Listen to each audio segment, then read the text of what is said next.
In the summer of 1976, the world came dangerously close to World War III. Not over missiles, not over spies, not even over oil, but over a tree. Yes, a single poplar tree in the Korean Demilitarized Zone nearly sparked a global catastrophe. This is the story of Operation Paul Bunyan, a showdown of chainsaws, bombers, and bruised egos that turned one unlucky tree into the most dangerous plant in history.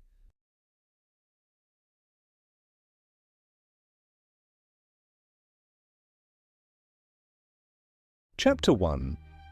The stage is set. Korea after 1953. The Korean War ended in 1953, but ended is a strong word. In truth, the war simply hit the pause button.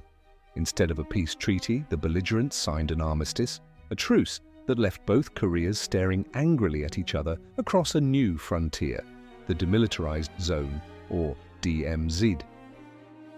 Calling it demilitarized was a bit of a cosmic joke. Yes, technically, no major armies were supposed to operate inside it, but the DMZ quickly became one of the most militarized places on the planet, bristling with barbed wire, minefields, bunkers, and watchtowers. To the south, the Republic of Korea and its ally, the United States, kept tens of thousands of troops at the ready. To the north, Kim Il-sung's Democratic People's Republic of Korea glared back, fortified and defiant, with the Soviet Union and China smiling approvingly from behind. For more than 2 decades after the guns of 1953 fell silent, the Korean peninsula simmered in this uneasy stalemate. Soldiers on both sides were forbidden from crossing the line, but they saw each other constantly, sometimes with binoculars, sometimes across a conference table, and sometimes face-to-face in the Joint Security Area, or JSA. The JSA was like an awkward family reunion that never ended. Representatives from the two sides stood only feet apart, glaring, watching, trying not to blink. Even the buildings in the JSA were divided, half belonged to the north, half to the south.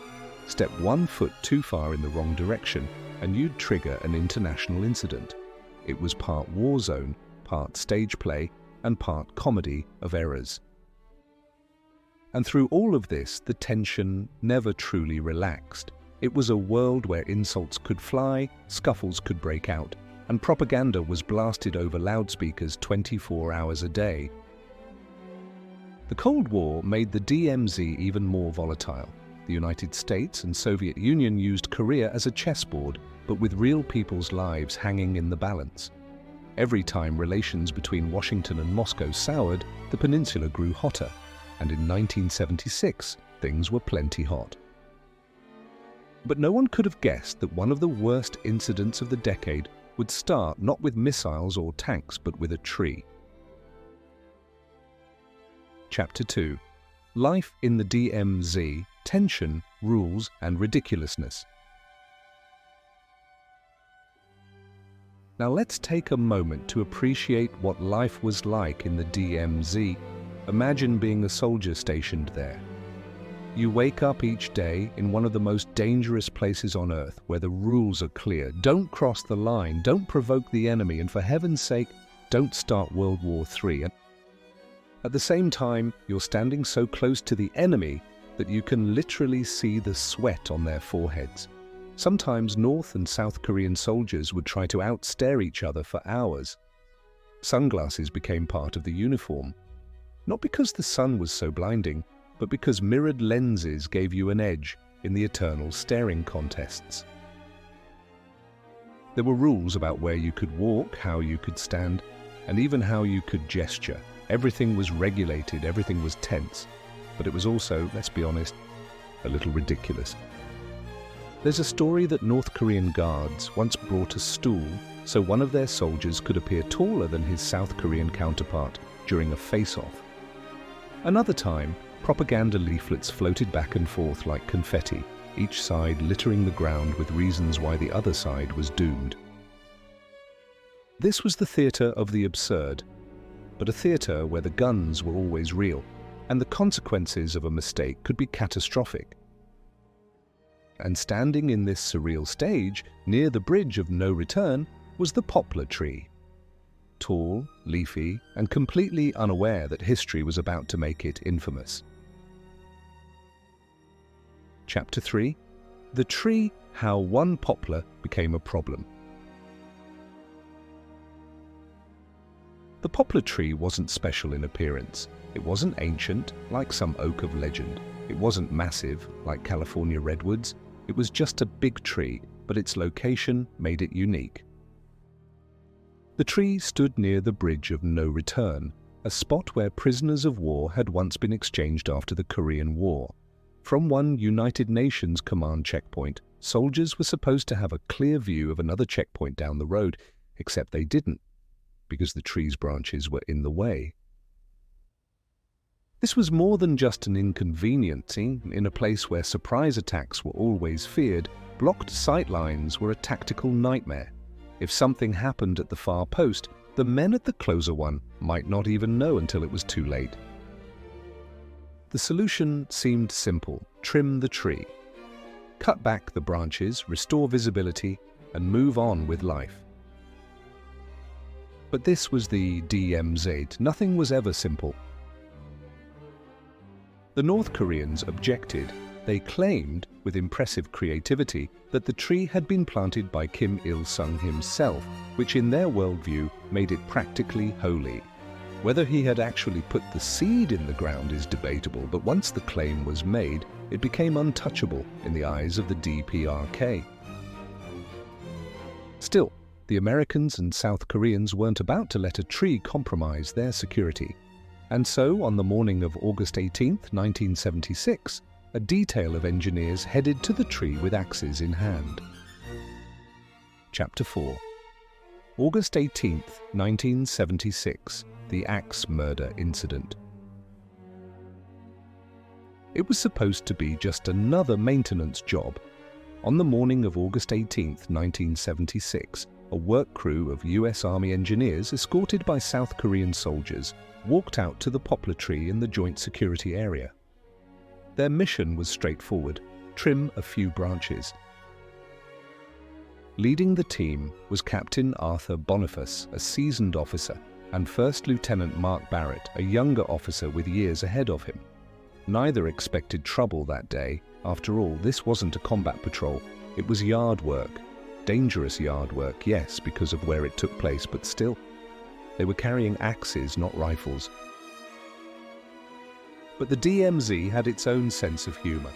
Not long after the crew began their work, a group of North Korean soldiers appeared. At first, there were only a few. This wasn't unusual. Both sides often monitored each other's activities. But the North Koreans weren't just watching. They were shouting, demanding that the Americans stop. Their leader was Senior Lieutenant Pak Chul, a man so notorious among US troops that he had a nickname, Lieutenant Bulldog. He had a reputation for being aggressive, confrontational, and generally unpleasant. If there was ever going to be trouble, Pak Chul was usually in the middle of it.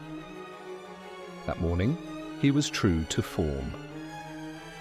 He told Boniface and Barrett to stop trimming the tree, claiming, as always, that it was sacred, planted by Kim Il-sung. Boniface, following orders, ignored him. The trimming continued. Pak Chul didn't like being ignored. More North Korean soldiers arrived, then more. Within minutes, the Americans and South Koreans were outnumbered, badly. A crowd of over 30 North Koreans surrounded them. The atmosphere grew tense. Shouts filled the air. Axes that were supposed to be used for pruning were now being gripped tightly, not for cutting wood, but for possible defense. Then, in a sudden explosion of violence, the North Koreans attacked.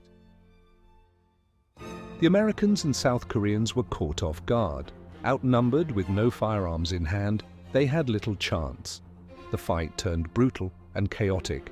Captain Boniface was clubbed to the ground and beaten to death with the very axes his men had brought for tree trimming. Lieutenant Barrett tried to escape, darting into the undergrowth, but he was chased down and bludgeoned to death as well. It was savage, primitive violence, shocking even by the rough standards of the DMZ. Other soldiers were injured, but eventually the North Koreans pulled back, leaving 2 dead Americans behind. The survivors were in shock. What had started as a routine detail had turned into a massacre. They retreated, carrying with them the grim news. Word traveled fast. By the time reports reached higher command, outrage was already boiling over.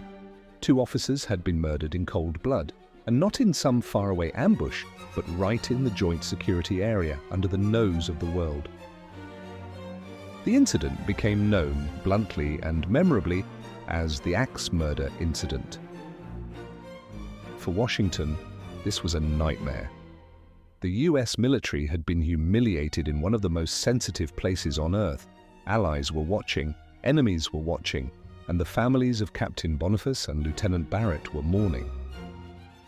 The question wasn't whether to respond, but how. Chapter 5. Shockwaves. Washington, Seoul, and the world react. When the news of the Axe Murder Incident reached Washington, it landed like a brick through a window. 2 American officers had just been killed. Not in a battle, not in some guerrilla ambush in a jungle, but while trimming branches. Imagine explaining that at a press conference. Ladies and gentlemen, we regret to announce that 2 US servicemen have been slain in a deadly confrontation. With gardeners, President Gerald Ford was furious. He was not about to let North Korea get away with what was essentially Cold War homicide by landscaping. But here was the problem. Ford also wasn't eager to start World War III. America was only a year out of Vietnam, licking its wounds, its people tired of conflict. Nobody wanted a new war on the Korean Peninsula, especially one that might pull in China and the Soviet Union. So Ford and his advisors sat down and asked, how do you respond to a tragedy that's both deadly serious and utterly ridiculous?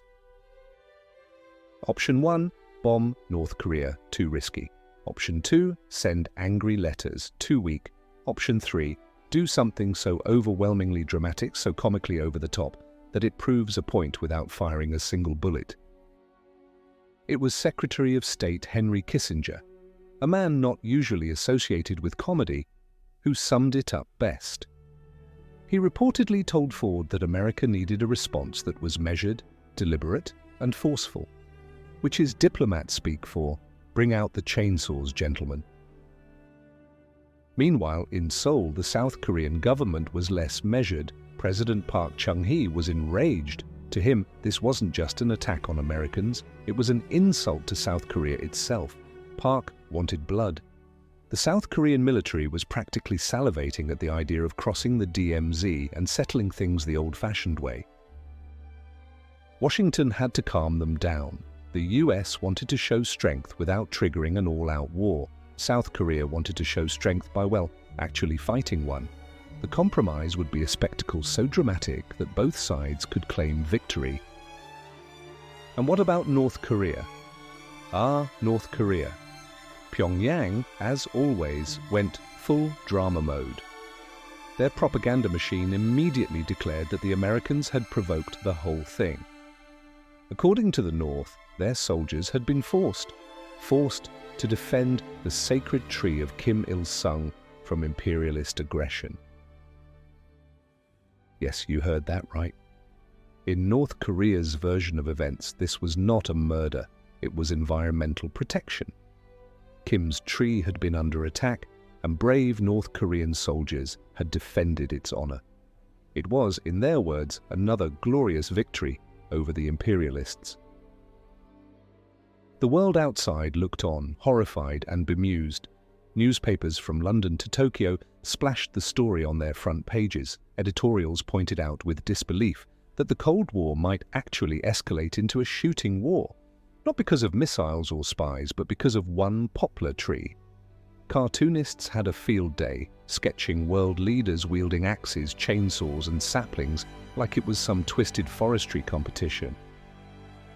And somewhere, Mother Nature probably rolled her eyes. So by August 19th, just one day after the killings, the stage was set for a response. The Americans wanted to avenge their dead and restore their pride. The South Koreans wanted to remind the North that they weren't to be trifled with.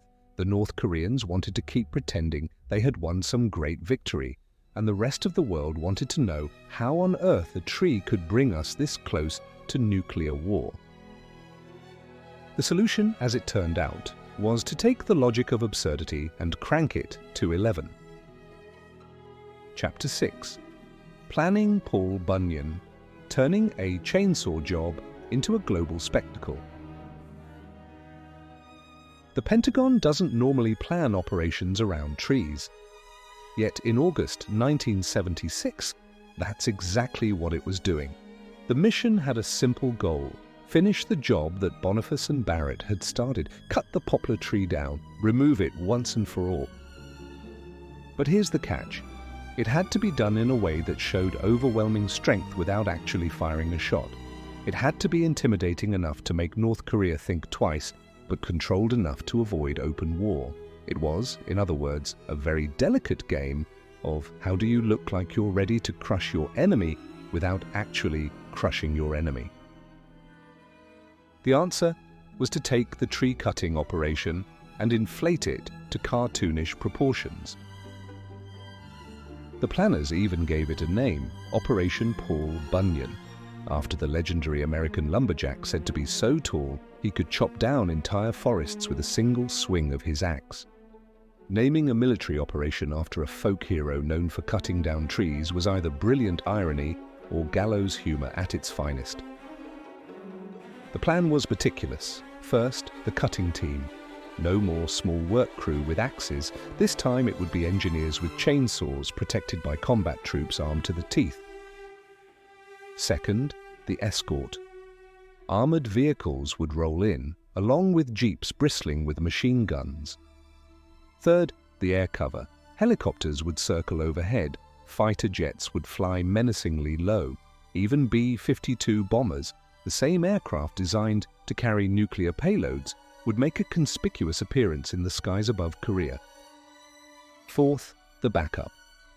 Offshore, an aircraft carrier battle group would be standing by. And in the background, the US Strategic Air Command quietly put nuclear forces on higher alert, just in case things spiraled out of control. Yes, nuclear alert status for a tree. But as ridiculous as this sounded, the logic was clear. North Korea had to know that if they interfered again, they wouldn't just be facing a few unlucky engineers with axes. They'd be facing the full might of the United States military and possibly even Armageddon. General Richard Stilwell, commander of US forces in Korea, was adamant about one thing: there would be no hesitation. If the North Koreans tried anything, the Americans and South Koreans were to respond with overwhelming firepower. This wasn't going to be another humiliating ambush. Every detail was rehearsed. Troop deployments, air patrols, communications, even the path of the trucks carrying the chainsaw-wielding engineers. It was a tree-cutting mission run with the precision of D-Day. And hovering over all of it was the knowledge that this could go very, very wrong. One nervous soldier, one misinterpreted movement, and the peninsula could erupt into war. A war that might drag in China, the Soviet Union, and, by extension, the rest of the world. The plan then was as much theatre as it was strategy. Show the North overwhelming force, but don't use it unless absolutely necessary. Let the chainsaws do the talking. By the night of August 20th, everything was ready. Thousands of troops were on alert. Bombers were in the sky. Naval groups were positioned offshore. And in the joint security area, the poplar tree waited silently, unaware that the morning would bring its doom. The world had never seen anything quite like this, and to be fair, it hasn't since. Because really, how often do you mobilize the machinery of global warfare just to cut down a tree? Chapter 7. The Operation An Army for a Tree. August 21st, 1976. Dawn in the DMZ. The quiet of morning was shattered not by birdsong, but by the unmistakable sound of engines, rotors, and boots on gravel. The biggest tree-cutting expedition in human history was about to begin. First came the engineers, just a small team, armed with chainsaws. They were the stars of the show, the lumberjacks of destiny, but behind them rolled a convoy of armored vehicles, trucks bristling with soldiers, and jeeps with mounted machine guns. Nobody was going to mistake this for simple landscaping. Overhead, the air thundered. Helicopters chopped through the sky, their blades thrumming a warning you could feel in your chest. Fighters streaked above, banking low enough to rattle windows. High in the atmosphere, B-52 bombers traced slow, ominous circles, like predators circling prey. From the North Korean side, soldiers poured into observation posts. They stared across the line, mouths hanging open. What they saw looked less like a maintenance detail and more like an invasion. But the Americans weren't invading, they were cutting. The engineers fired up their chainsaws, the buzz echoing across the DMZ, and with surgical precision they began to slice into the poplar tree. Wood chips flew, branches fell. The great leafy offender, which had stood tall for decades, began to shrink before the eyes of two armies. It was surreal. On one side, North Korean soldiers clutched their weapons, itching to respond, but knowing that doing so would mean instant annihilation. On the other, Americans and South Koreans stood guard with a confidence that came from having enough firepower overhead to flatten a continent. The entire world's fate, in that bizarre hour, hung on whether someone would dare interfere with a chainsaw. Minutes dragged on like hours. The engineers worked quickly, knowing full well that history was watching. Sweat poured down their faces, the chainsaws screamed, and then, with a final groan, the poplar came down. Just like that. A tree that had nearly sparked World War III was reduced to a stump. The engineers stepped back, exhausted but triumphant. The guards stayed alert, weapons ready, but the North Koreans never made a move. They just stood there, watching, silent and stunned. Operation Paul Bunyan was over in less than 45 minutes. To put that in perspective, in under an hour a tree fell, a crisis was resolved, and an international showdown ended without a single shot fired.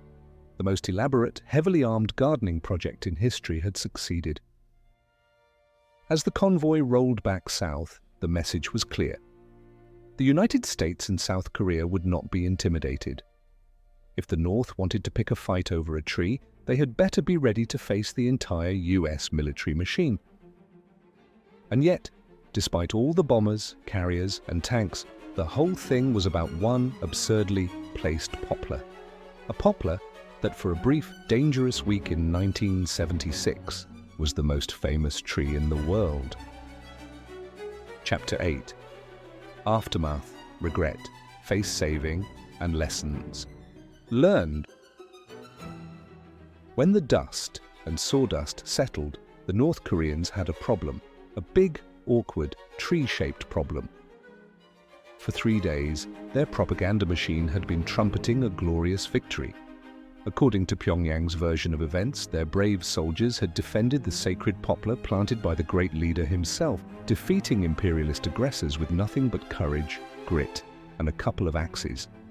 In the North Korean telling, it was practically the sequel to the Korean War, Tree Liberation, Part 2. And then, cast in broad daylight for all the world to see, the Americans returned, chainsaws in hand, and obliterated the very same tree while surrounding it with enough firepower to make even Hollywood jealous. There was nothing the North Koreans could do but watch. No glorious counterattack, no heroic defense, no divine protection for Kim Il-sung's supposed poplar, just a stump in the ground where the sacred tree had stood. That left Pyongyang in an excruciating bind. If they admitted what had happened, they'd look weak, humiliated even. If they doubled down and claimed victory, the evidence was literally missing. The tree was gone.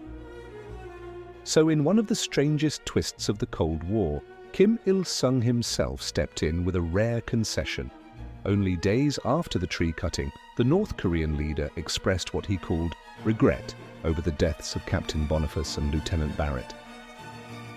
Now let's be clear, this wasn't an apology. North Korea doesn't do apologies, but even a half step toward one was unprecedented. For a regime built on pride, bluster, and the myth of invincibility, the very idea that Kim Il-sung would admit regret was shocking. It was as if the man who demanded statues taller than buildings suddenly said, "Yeah, maybe that one went a little too far." The United States seized on it as a victory. Washington declared that Operation Paul Bunyan had restored credibility, avenged the fallen, and sent the clearest possible message without bloodshed. South Korea felt vindicated too, although some hawks still muttered that the North should have been taught an even harsher lesson. Meanwhile, the rest of the world chuckled. Foreign newspapers ran mocking cartoons of the entire affair. Editorials described the event as both terrifying and ridiculous, proof that the Cold War could produce scenarios so absurd they belonged in a satire, yet deadly enough to cause real bloodshed. For the North Koreans, the embarrassment lingered. Their soldiers had been paralyzed by fear, their leader had been forced to make a rare, face-saving statement, and the symbol of Kim Il-sung's supposed horticultural genius had been reduced to a pile of logs. It wasn't the kind of legacy any dictator wants. Imagine trying to explain that to your people. Comrades, rejoice! We bravely defended our sacred tree until it wasn't there anymore. Chapter 9. Legacy: Why the Tree Still Matters. And so, the mighty poplar of the DMZ fell not with a bang, but with a chainsaw. Operation Paul Bunyan went down in history as one of the strangest flexes of military power ever attempted. What's the legacy of it all? Well, for one thing, it proved that sometimes the Cold War wasn't so much a battle of ideologies as it was a tragicomic farce, one in which world leaders were willing to risk Armageddon over landscaping. The Americans walked away satisfied. They had shown strength, avenged their dead, and managed to avoid all-out war. South Korea got to see their allies stand firm. North Korea, meanwhile, had to grit its teeth and pretend that a chainsaw massacre of their sacred tree didn't sting too much. Spoiler, it did. The stump of the tree remained as a silent reminder for years, a kind of memorial, not to the tree itself, but to the fact that human beings can take even the pettiest quarrels and inflate them to near-apocalyptic proportions. Think about it. At the height of the Cold War, nuclear bombers were circling overhead, an aircraft carrier group was standing by, and nuclear alert levels were raised. For a tree. A tree. Somewhere deep in the bowels of the Pentagon, there's probably still a file marked Poplar Tree Crisis. And in a way, it's comforting. Because if humanity managed to avoid nuclear war in 1976 over a tree branch, maybe, just maybe, we're capable of stepping back from the brink when it really matters. But it's also humbling. If the wrong person had sneezed that day, if one North Korean soldier had twitched the wrong way, we might be telling a very different story right now. One where the opening shots of World War III were fired because of poor visibility at a checkpoint. History is full of strange triggers for great conflicts. Archduke Franz Ferdinand's assassination helped spark World War I. A misinterpreted radar blip almost launched nuclear war in 1983. But Operation Paul Bunyan stands alone as the moment when the fate of millions hung on the life and death of a tree. So the next time you walk past a poplar, or any tree really, give it a nod of respect. Because once upon a time, one of their cousins very nearly set the world on fire. And maybe, just maybe, the real lesson of Operation Paul Bunyan is this. World leaders should spend less time rattling sabers and more time trimming branches, carefully, with proper supervision, and ideally without starting an international crisis.